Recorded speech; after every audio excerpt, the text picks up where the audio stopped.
Hello everyone, Charles Watts here, the Arsenal correspondent at Goal, joining you not from my house but from the delights of my Vauxhall Astra, and I am at, you probably can't see out here, but I am at the Arsenal training ground at London Colney for the first time in, I don't know, just under 2 years, probably 1 year and 9 months, whatever it is, since lockdown. They are doing an in-person press conference for limited numbers, so it's not totally back to normal, but limited numbers, and I am one of the journalists who will be here today. So I will just do a little video, obviously, at the end of this, going through what Mikel Arteta had to say. But before that, I just thought I would pop on and show you a little bit about what it's like coming to a press conference at London Colney. So enjoy.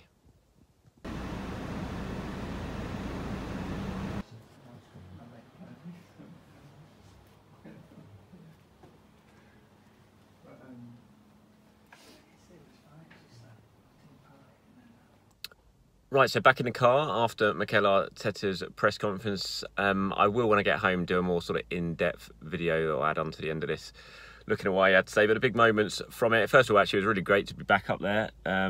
Good stuff. Mikel Arteta bought us all pastries. Would you believe it? Yeah, had it all delivered up there, and plenty of them as well. We normally get absolutely nothing when we come to Arsenal. All the times we had 18 months ago, you'd be lucky to get a cup of tea out of their pretty rubbish drinks machine up there. But yeah, Mikel Arteta welcomed us all back with a fist pump and a big tray full of pastries. So thank you very much for that, Mikel Arteta. Some of the big headlines from it, which again I'll go into a little bit more when I get home. Just Bukayo Saka, Arsenal are hopeful on that. Mikel saying he's going to check him out in training today, but hopefully might be able to be involved on Wednesday night. Obviously no Kolasinac, no Sead Kolasinac. Mikel said to me, I asked him about the January transfer window, which opens 1 month today. He said he didn't expect anything really big to happen, but said that Arsenal will be prepared and ready to act should they need to. Says discussions are ongoing with the ownership and with the board about what they might need to do. Some interesting stuff about Kieran Tierney and Nuno Tavares that I'll go over when I get home, because I need to see the full quotes, so I can't actually remember exactly what he had to say. But some really interesting stuff about why Tavares started at the weekend, you know, how Kieran Tierney's been to sort of reacting to sitting on the bench. So plenty of good stuff to come from this. Like I said, when I get home, I'll sort of add some more to this video and really go over some his comments in depth and look ahead to that big game on Thursday night. But for now, from London Colney, it's been great to be back, and yeah, keep an eye out for the next part of the video. Right, well, I'm back now from London Colney. Like I said earlier, interesting press conference, I thought, from Mikel. A couple of interesting points, certainly, when it comes to transfers. And I thought some really interesting comments on the whole Tierney and Nuno Tavares position as well, which I will go over. But just first of all, now, I've mentioned it obviously just a minute ago, but looking at the actual full quote that he gave about Bukayo Saka's fitness, this is what he had to say about Saka potentially being involved against United tomorrow night. Said, I'm hopeful, but we don't know. Obviously, it's a really short turnaround, and the player has to be completely comfortable playing with a little injury. So let's see how he is in training. So it seems to be hinting there, you know, Saka, although he's hopeful and he feels okay, that injury is still there. So it's a case of putting him through his paces in training today, I imagine, seeing how he copes, seeing how the injury copes, and then working out whether he can play 60, 70, 90 minutes at Old Trafford. On transfers, this is what he had to say when I asked him, you know, we're a month away from the transfer window now, is there a possibility of doing anything in January? And is it realistic, really, to expect Arsenal to do anything, considering the investment, 145 million in the summer, more than anyone else in the Premier League? This is what he had to say. We are in discussions. We have talks every week about it, how we can improve the team and what things can happen in the January transfer window that can affect our squad. As you know, we have certain players with a little bit of uncertainty in the summer, so we have to plan what's going to happen now and what's going to happen in the summer. A lot has to be done. We don't expect big things to be happening, but we need to be very alert in the market to see if we can improve the team. We have to be prepared, because things can happen and injuries can arise in this period of the season, and you have to be prepared and plan. So Look, as I've said in previous videos, I'm not expecting Arsenal to go out and spend a lot of money in January. I just can't see it. I think they will in the summer, this coming summer. I think they'll spend a fair bit. I think they'll get at least one striker in a central midfielder as well. I just don't really see them doing that in January. What, possibly if there's a decent opportunity that arrives, even a loan, something like that, they might try and strengthen the squad in that regard. And they also might have to react if things happen to the squad. And I think that's what he's talking about when he says, as you know, we have certain players with a little bit of uncertainty in the summer, so we have to plan what's going to happen. You're looking at Alexander Lacazette. If something unexpected happens in January, say someone goes and slaps down a £15 million offer for Lacazette in January, suddenly Arsenal are going to be thinking, well, look, he's going for free in the summer, surely we should accept this. And if that should that happen, then they might have to move in the transfer market and try and get something in to cover Alexander Lacazette. So I think that's what he's meaning when he says they have to be prepared and plan just in case something happens. Eddie Nketiah as well.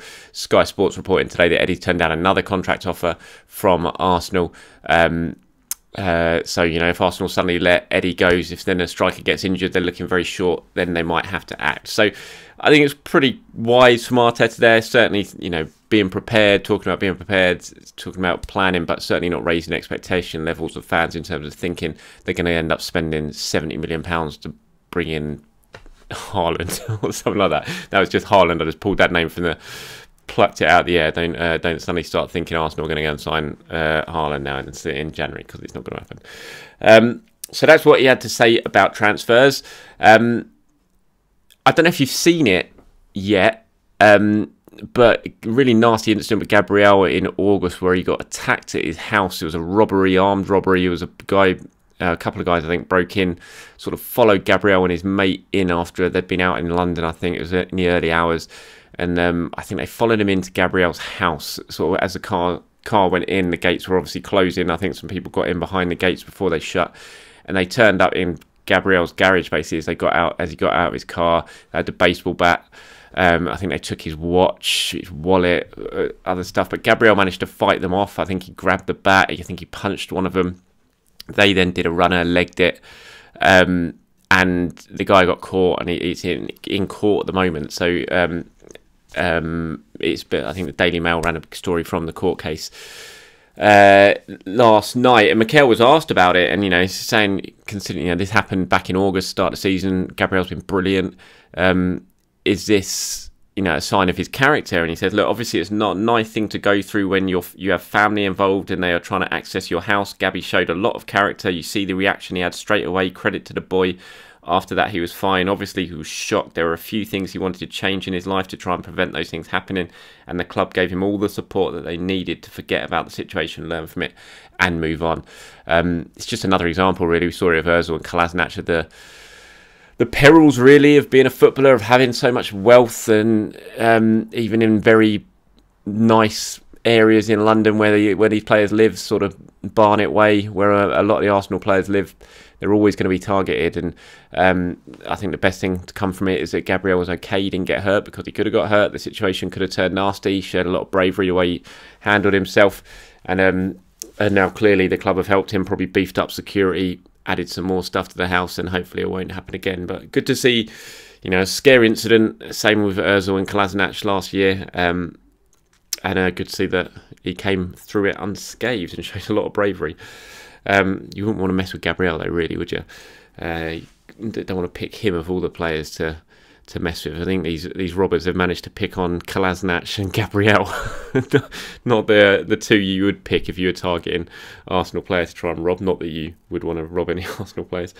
Tierney and Tavares, before I go, I thought these were interesting comments from Mikel today. I asked him about this situation and whether he's spoken to Tierney last weekend before he decided to stick with Tavares, how Tierney's been doing, and I thought his response here was really interesting on the subject. Said it was a tricky one, and after what happened at Anfield and some individual errors that we had, we have to be very careful with the messages that we send to our players. I encourage my players to play with courage, to take risks, to make decisions, and to be on the front foot.